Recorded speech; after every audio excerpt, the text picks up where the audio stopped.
So you have the family coming apart, the traditional family. You have the schools making no progress at all.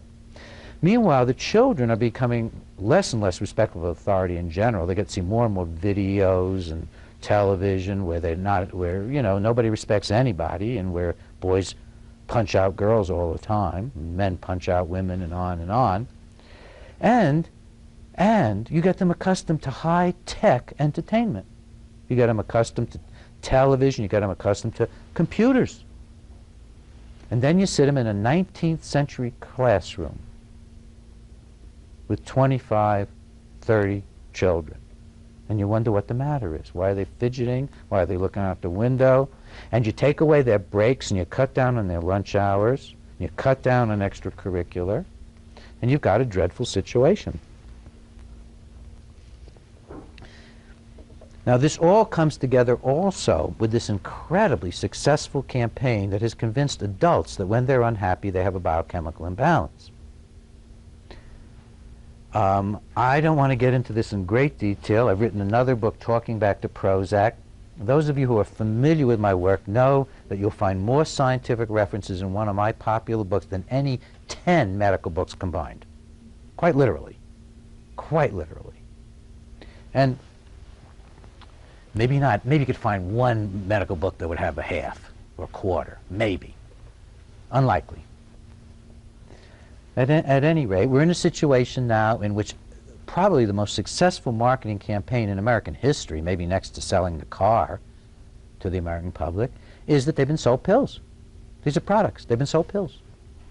And they've been sold them on the grounds that they need them. Just like you need a dishwasher, you need this, you need that. But how do you make somebody think they need pills? You have to tell them there's something the matter with them.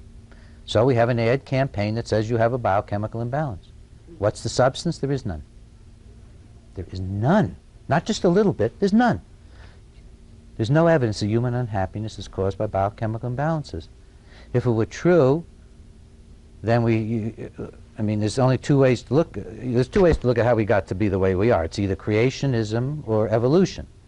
Now, if you look at it from a creation viewpoint, it means that God has the worst quality control assembly line on the face of the earth, that 30% of our children or more have defective brains. And if you look at it from the viewpoint of evolution, you have to say, well, we either evolved to need Prozac, or we evolved in such bad shape that we need all kinds of drugs. And none of this is true. None of it's true.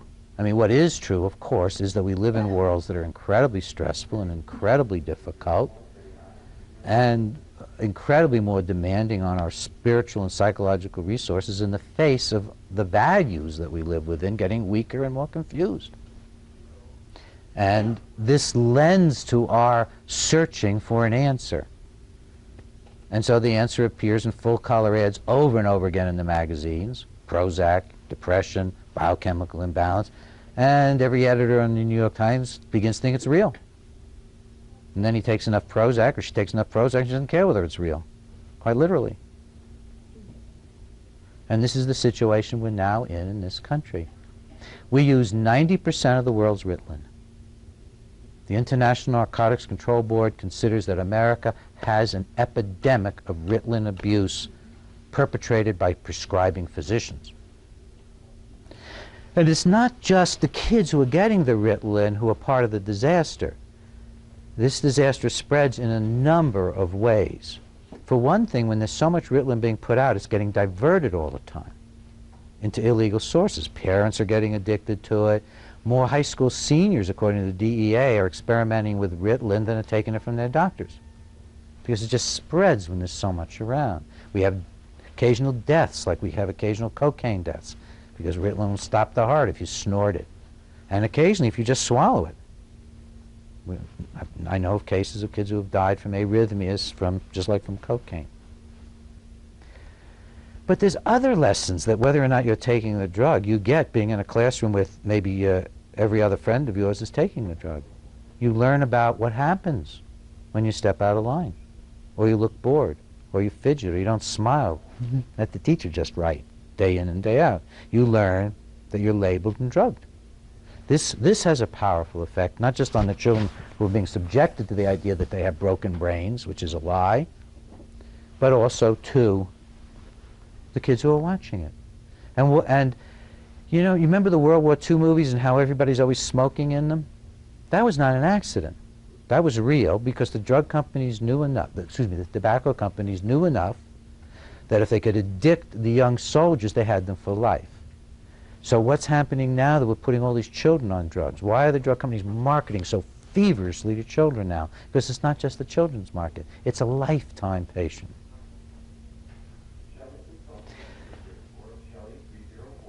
Ritalin is presented as something that corrects biochemical imbalances. It causes them, drastic, vicious imbalances in the brain.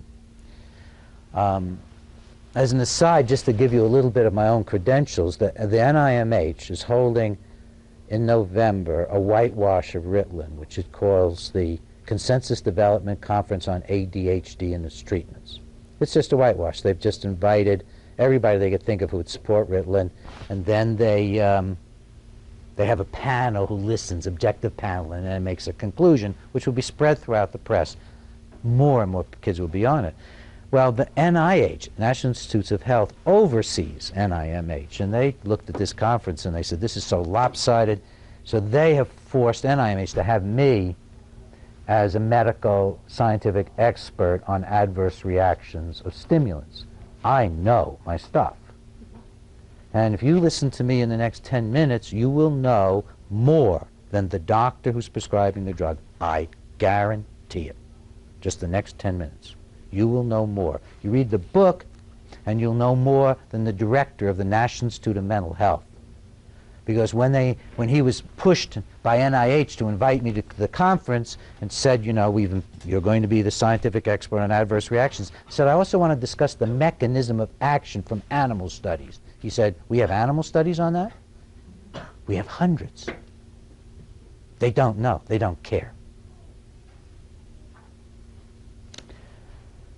Oh, it's an upsetting thing. And I think, as an aside, I was talking to a reporter who didn't know me in Boston, was filming me.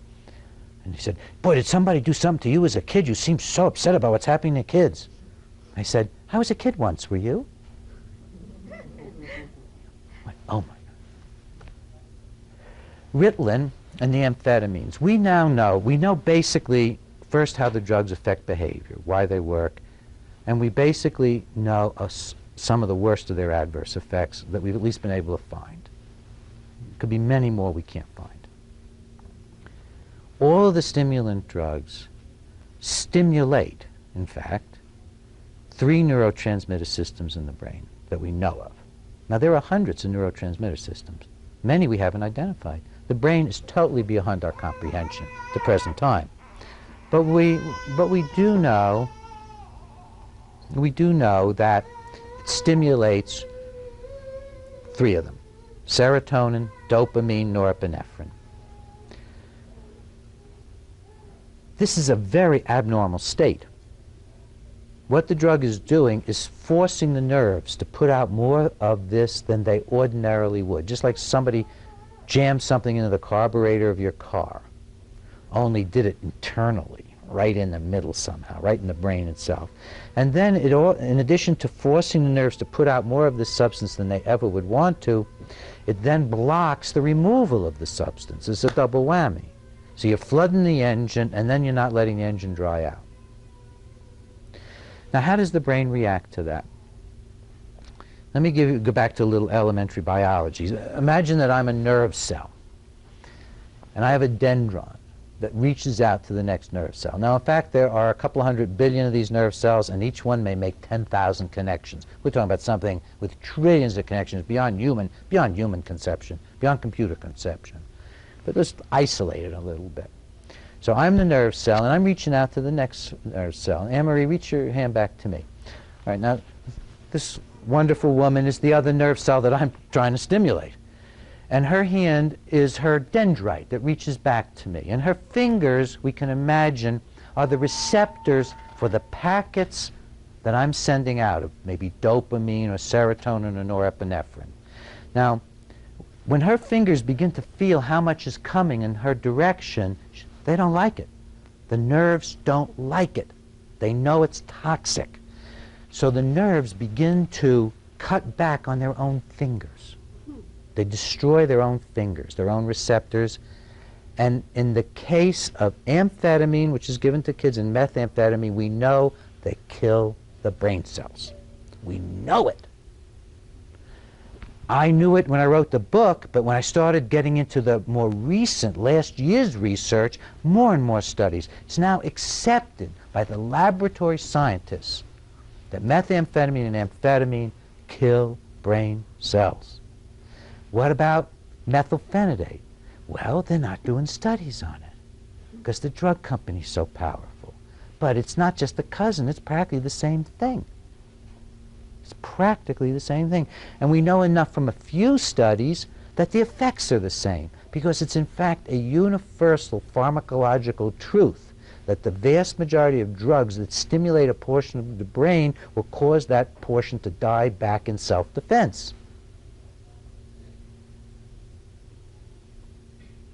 And we're doing this to growing brains. On top of it, we're distorting the growth process. By the way, this phenomena is so significant that you can actually see it under an electron microscope, the distorted shape of the nerves. Or you can grind up an animal's brain and find cell loss in particular areas. This is serious. They don't care. You see, this is the same people who do lobotomy. You think they didn't know they were killing brain cells? This is the same people who still do electroshock. You don't think they don't know in their hearts they're causing damage? They know on some level that giving people convulsions with electricity is not good for their brains. They have to.